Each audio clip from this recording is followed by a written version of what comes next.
Hey, my name is STIX and welcome back to your weekly bite of MMORPG news, a video series where I go over the latest news, pre-registrations, test phases, new releases, juicy drama, everything that happened in the MMORPG genre over the course of the last couple weeks in one easy to digest format.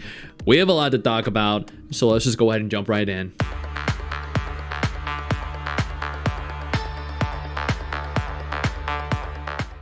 Let's go ahead and start this off with Project Evilbane. This is not an MMO. I did a dedicated video on it, sitting at almost 20,000 views. See, people seem to be very interested in it, but also not. They like the aesthetic of it, the visuals of it, because it does look really freaking sick. What they don't like is the fact that it's being developed by Netmarble, which doesn't have a great track record with games, but in the grand scheme of things, this is an online multiplayer cooperative game where you can have up to 4 people playing together. Looks like there are huge areas to explore, big boss battles to fight, great action combat, third person. I see her hair is clipping through her arm, but I mean, that's to be expected. This is a test phase after all, or pre-test phase.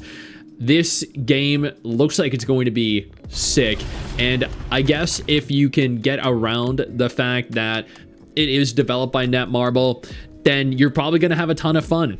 Kind of like, I think, in my opinion, it feels very much so like Vindictus Defying Fate, only you're going to be able to play with more people. And you know what? At the end of the day, since this can't really be pay to win, since it's 4-player co-op, realistically, all you're going to get out of this is a fun action game. Or it's going to be a mess and you just skip it.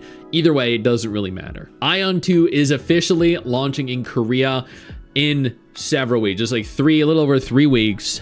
This game also in Taiwan. This is very interesting. This is going to either do phenomenally or tank horrifically, because we know NCSoft has a great track record when it comes to monetizing their games with horrific predatory business models. I am hoping for the best with Aion 2. They have promised that things aren't going to be ridiculously pay to win, but at the same time, NCSoft has promised that with Blade and Soul. They promised with Blade and Soul Heroes. They promised it with literally every game they've ever developed, and they've always devolved into a predatory pay-to-win mess. At the very least, though, Aion 2 looks like it's going to be a lot of fun, is a full-fledged MMO, and is going to provide players something fun to play. Although, again, Korea, Taiwan only right now, but global is coming. They did confirm that global is in the works. It's just unconfirmed when 2026 is not promised, not definitively confirmed, but very strongly being hinted at.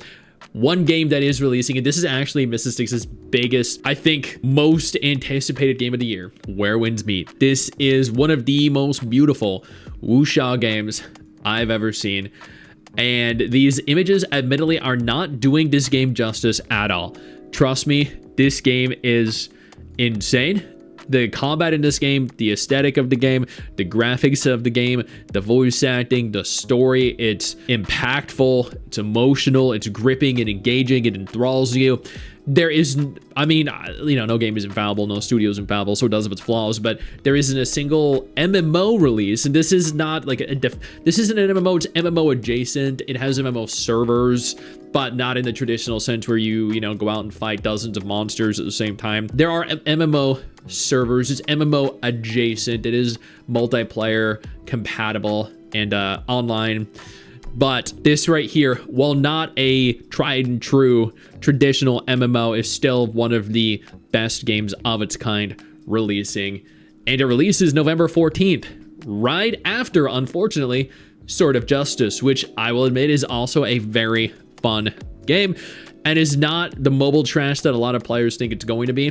The further you get into this game, the more you'll come to realize that it's actually very engaging, very challenging, and not a mobile game. Like, it has a mobile UI and it has certain mobile elements to it, but my god, if this isn't one of the best games of its kind. I kid you not. The game launches on November 7th, and if I had to pick between this and Where Winds Meet, this would not be my choice. I would definitely play this. I would definitely urge you guys to play this. I've done a couple different sponsored videos on it, but Where Winds Meet is where it's at. Blue Protocol Star Residence confirmed Season 2 is coming. They confirmed there were going to be a ton of things. I actually have a sponsored stream coming today, as of when the video goes live, or tomorrow, one of the two. And then I have a sponsored video coming on it with new raid, new Halloween event, but season 2 specifically comes with new enemy optimizations and content adjustments, body customizations, a home system update, gearing adjustments. They are going to have future development options listed. They go on to detail this over on various different websites. You can go ahead and take a look at that yourself. There's a lot detailed. They stated that they have new open world exploration regions, specifically the Bahamar Highlands. They go on to confirm that there are going to be larger maps with new biomes and interactive environments, guild collaboration and cooperative content, a pet and companion system where you can capture, raise, and fight alongside creatures, storyline updates, and a continuation of the main story with introducing new, refreshing characters, which is also great. I've seen one of the characters they're introducing, and fuck yes. Yo, I don't mean to interrupt the video, but I need to take a moment here to thank all my incredible patrons over on Patreon whose support continues to allow for me to do regular videos like this every single day on this channel. Thank y'all so much, including our YouTube channel members. You guys mean the world to me. So do you guys as viewers as well.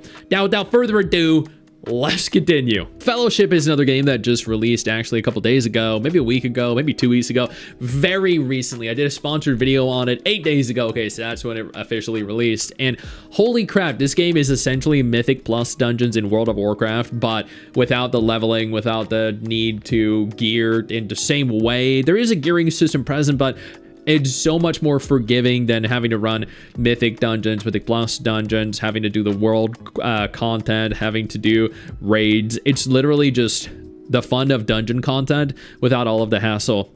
And to me, God, that is genuinely so much freaking fun. I've probably poured 24 hours into the game already. MRSSTIX has probably played it for about 60 or 70. A brand new MMO called Rohan II just released. I think it was like 3 days ago as of recording this video. I have a highlight VOD coming for it. I was sponsored to stream it. This is a very much so mobile MMO, but minus the mobile features. Here are my honest thoughts and opinions. I think this game would have been so freaking good if it wasn't autoplay. If there was no auto pathing and no auto combat, the story in this game and the graphical prowess they have made with it would be enough to carry this. It is genuinely, the story is so dark, messed up, gory, and good. And the aesthetic of it, the character animations, the graphics, and the world are so beautiful that I think the autoplay and the auto combat is just such a detriment to it that's kind of holding it back from really excelling. Asda's story is an old MMO, old anime MMO. It's actually being re-released by Masang Soft, who are a company that do this often. They find dead MMOs, buy the rights to them, and then decide, we're gonna go ahead here and we're gonna release it again and try to milk players for every cent they can, as much money as humanly possible, and I detest that about them. Rohan II is another MMO that actually just launched. I did a video on this. I was not admittedly very happy with it, and that's because while it does have auto combat and is very much so a mobile game, it's also a blockchain MMO. And y'all know that I do not support blockchain and I do not support crypto games. But the characters in this game look so freaking good. It's so depressing, so sad the characters can look this good, while the game itself is so freaking bad. And finally, Architect Land of Exiles opened pre-registration for the game on September 17th. I believe their game released very recently. It was supposed to release in either October or November in Korea. It's also going to be releasing at some point in 2026, I believe, globally. Official launch on October 22nd. There you go. The trailer for this game was wild, dude. This has a lot of potential to be a lot of fun, but at the same time, it is cross-platform compatible, which means mobile is going to be a factor in determining whether or not the game excels as a mobile game and a PC game, or just excels as a mobile game and kind of sucks as a PC game. And that is everything that happened in the MMORPG genre over the course of the last 2 weeks. Y'all are now up to date. You're welcome. I know you think that you just hit the end of the video, and technically, yeah, you have. And I know your first reaction is to close out of it at this juncture, but don't. No, instead, I urge you to take a moment here and click one of the videos on screen that are coming up in just a moment so you remain up to date with everything going on in the gacha genre. Trust me, you're not going to regret doing so. Stay flaccid.